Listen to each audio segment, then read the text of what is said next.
တိုင်းကြံတစ်ချံလဲရိုးသွားလက်ခါဘာလို့ချက်ချင်းစီးပေါ်ပါသွားရလဲဒါမှမဟုတ်ရုံခန်းတချို့ကဘာလို့လူကိုနှုံးခွဲစေတာလဲစဉ်းစားဖို့ကြလားအဖြေကသိမမြင်သားပေမဲ့အရန်အစွမ်းထက်တဲ့စွမ်းအားတစ်ခုထဲမှာရှိနေပါတယ်အဲ့ဒါကတော့ပတ်ဝန်းကျင်ဆိုင်ရာဒီဇိုင်းပါပဲဒီနေ့မှာတော့အဲ့ဒါကကျွန်တော်တို့ရဲ့ဘဝကျမ်းမာရေးနဲ့အနာဂတ်ကိုဘလို့တိတ်ကစိတ်ပုံဖော်နေတယ်လဲဆိုတာကိုလေ့လာကြည့်ကြပါမယ်ကဲဒီအကြောင်းကိုပဲတက်တက်ဝက်လိုက်ကြရအောင်ပထမဆုံးအနေနဲ့ဒါစိတ်တဇသဘောတရားတစ်ခုတက်မဟုတ်ပဲကျွန်တော်တို့ရဲ့နေ့စဉ်ဘဝကိုဘလို့ထိခိုက်နေလဲဆိုတာနဲ့ဆော့လိုက်ကြရအောင်အရန်ကိုရိုးရှင်းလက်မေးခွန်းလေးတစ်ခုနဲ့စကြည့်ကြရအောင်ဘာလို့တချို့နေရာတွေ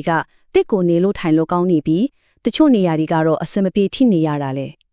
ေဒီမေးခွန်းကပဲဒီနေ့ကျွန်တော်တို့ရဲ့ဆွေးနွေးမှုကိုလမ်းဖွင့်ပေးမယ်တော့ချစ်ဖြစ်ပါတယ်စိတ်ဝင်စားလိမ့်ကကောင်းတာကကျွန်တော်တို့နေထိုင်တဲ့မြို့တွေရက်ကွက်တဲ့ရဲ့ဒီဇိုင်းကကမ္ဘာအကြီးဆုံးစိန်ခေါ်မှုတွေကိုဖြေရှင်းဖို့နဲ့တိုက်ရိုက်ကြီးကိုချိတ်ဆက်နေတယ်ဆိုတာပါပဲရာသီဥတုအချက်တဲနဲ့လူမှုရေးမညီမျှမှုတွေအချီအားလုံးနဲ့သက်ဆိုင်နေပါတယ်ဒီနေရာမှာပဲပဝင်းကျင်ဟာဒီဇိုင်းစွာဇလန်းကျဲဝင်လာတာပါ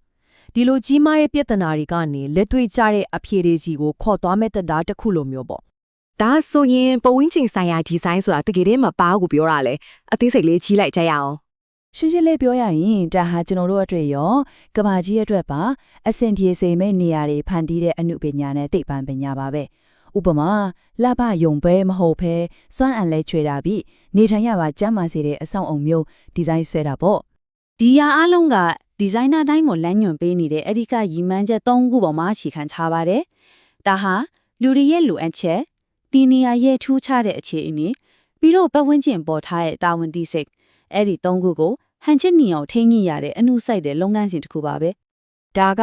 အခုမှပေါ်လာတဲ့ခက်ပေါ်အတွေးခေါ်တစ်ခုလို့ထင်ရပေမဲ့သူရဲ့အမြင့်တွေကရှေးပဝဲတနေကလေးကရှိခဲ့တာပါ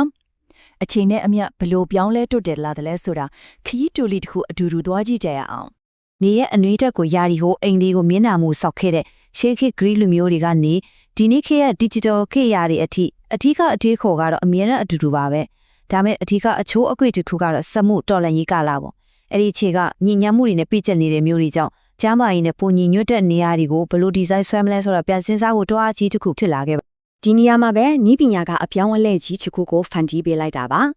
ါအခုဆိုရင်ဒီဇိုင်နာတွေဟာလေဘယ်ဘယ်လိုရှိမလဲတဘာဝအလင်းရောင်ဘယ်လောက်ရမလဲဆိုတာမျိုးတွေကိုကြိုးကျင်စမ်းသပ်နိုင်ပြီလေဆိုတော့အုတ်တစ်ချက်တောင်မချရသေးခင်မှာပဲလူတွေရဲ့တက်တောင့်တက်တာချီမှုနဲ့ပတ်ဝန်းကျင်ထိခိုက်မှုအဲ့ဒီနှစ်ခုလုံးအတွက်အဆောက်အုံကိုအကောင်းဆုံးဖြစ်အောင်ပြင်ဆင်လာတာပေါ့နေလို့ကောင်းယုံတက်မဟုတ်တော့ဘူး smart ကြတဲ့ဒီဇိုင်းမှာတကယ်ကိုလက်တွေ့ကျတဲ့အကျိုးအမြတ်တွေရှိပါရဲ့အထူးသဖြင့်စီးပွားရေးနဲ့ပတ်ဝန်းကျင်ဆိုင်ရာအကျိုးကျေးဇူးတွေကိုတစ်ချက်ကြည့်လိုက်ကြရအောင်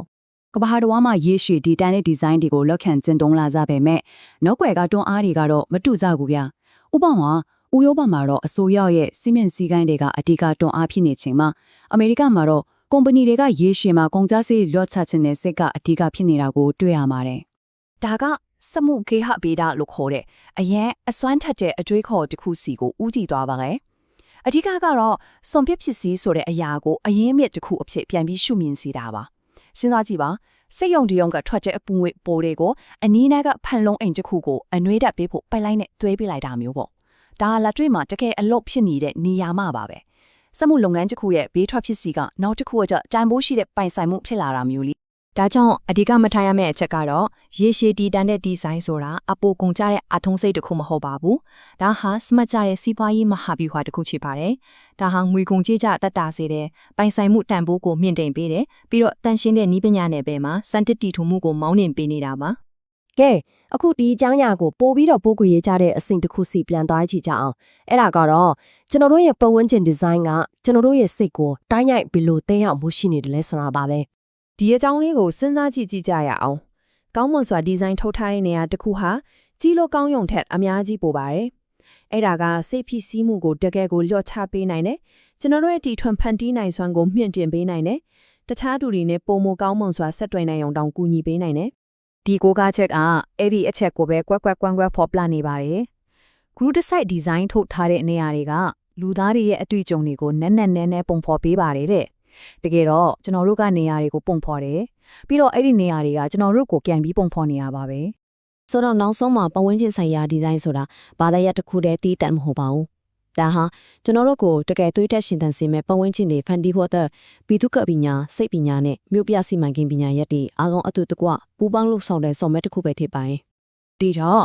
ဒီနောက်ဆုံးအတွေးလေးနဲ့ပဲနေကုန်းချုပ်ပါစေကျွန်တော်တို့ရဲ့ပတ်ဝန်းကျင်ကဘာကြီးကိုအိမ်နေနဲ့စပြီးမြို့ကြီးတွေအထိကျွန်တော်တို့ကိုရှင်းတန်တိုးတက်စေဖို့ရည်ရွယ်ချက်ရှိရှိနဲ့ဒီဇိုင်းထုတ်ထားခဲ့မယ်ဆိုရင်ဘယ်လိုဖြစ်မလဲဒါဟာကိုယ့်ရဲ့အတိုင်းဝိုင်းအတက်စဉ်းစားချက်အရင်ကောင်းတဲ့မိခွန်းတစ်ခုပါပဲ